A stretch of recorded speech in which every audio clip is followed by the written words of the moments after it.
Owens, you're recognized. Thank you so much. And I want to also add my thanks to the witnesses here. What a remarkable insight and education we're getting here.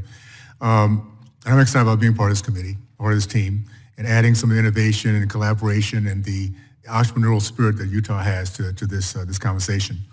I want a couple comments and then a question that I want to follow on Mr. Mass that asked you, Mr. Spears. Well before coming into this industry, I had a passion to end and deal with sex trafficking of women and children. It's a passion. It's a big mission of a lot of us in Utah. And I'll say this, well before hearing it today, being in front of you guys, I've heard about how the stakeholders all have been thankful for the trucking industry, for the awareness that has come about throughout the years. Many people don't talk about it, they don't see it, but the industry saw it. And I have had an opportunity to meet a victim that was rescued through this process. So I want to thank you guys for being aware and working on that. The other thing is I was in the software industry for 30 years. And I was also a independent contractor on the side. Why? Because it was not my goal to have another employer. I wanted to have my own business, to one day be free of someone else having, on their own whim, drive my career. The greatest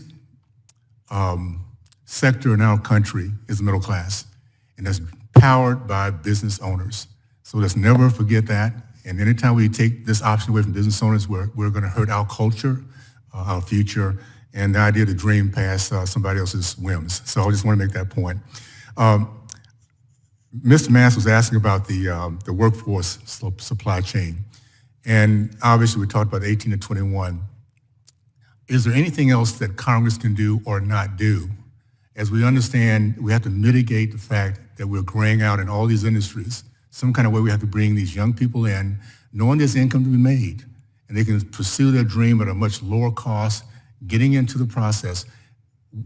Is there anything else we can start looking at? And I want to start off with you, Ms. Spears, that can help us to either get out of the way or to allow this process to move and get this supply chain moving a little bit faster with the workforce.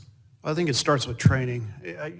Greg and I are actually friends. We have some differences, obviously, but I don't think you'll ever hear either one of us talk or devalue training, the importance of it, especially with entering talent. Whether it be 18 to 20 or anyone coming into our industry, we want to make certain, first and foremost, that they can safely and responsibly do their job. We want them to get home to their families at night safely. I mean, that's something we should all want. So training is absolutely paramount, and ensuring that they have the right standards in place across the board. Entry-level driver training comes to mind. This is a rulemaking that we do support.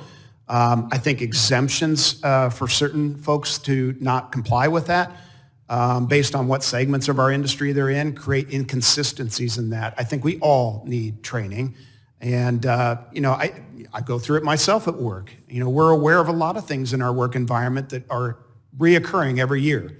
And we remind ourselves of that. So I can't emphasize that enough, the importance of it. Developing a good workforce to replace those that retire and exit is absolutely critical on training. Okay. Does anybody, Mr. Jeffers, would you like to add to that?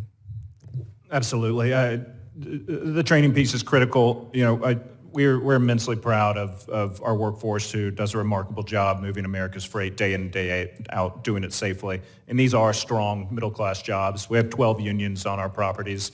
Average wages and benefits of $160,000 with some of the best health care, some of the lowest employee cost shares of any industry out there. And that's something you can do on a GED. That doesn't happen a lot in this country anymore. And so, Greg and I are aligned on those goals. We can debate about a lot of things, but I think that strong, well-compensated workforce is key.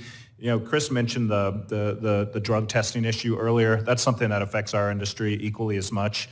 We bring in classes of prospective recruits. We wash out upwards of half of them, day two, once they realize there's drug testing requirements, federal drug regulations. We've got to continue to work on that front. And then really just at a broader level, it's all about a pro-innovation, regulatory modernization push, encouragement from this committee about really pushing technology all in the advancement of safety and efficiency. It's got to be supported by data. If the data doesn't support it, it doesn't make sense. But really a push that looks toward the future versus looking backwards. We still have regulations from the steam engine era on our regulatory books. So, there's a lot of opportunity for wins. Well, thank you. And again, I think we realize on COVID that this is truly the backbone of our country, of moving product and building a business, the middle class. So thank you so much for that, and we look forward to working with you for sure. Thanks, sir.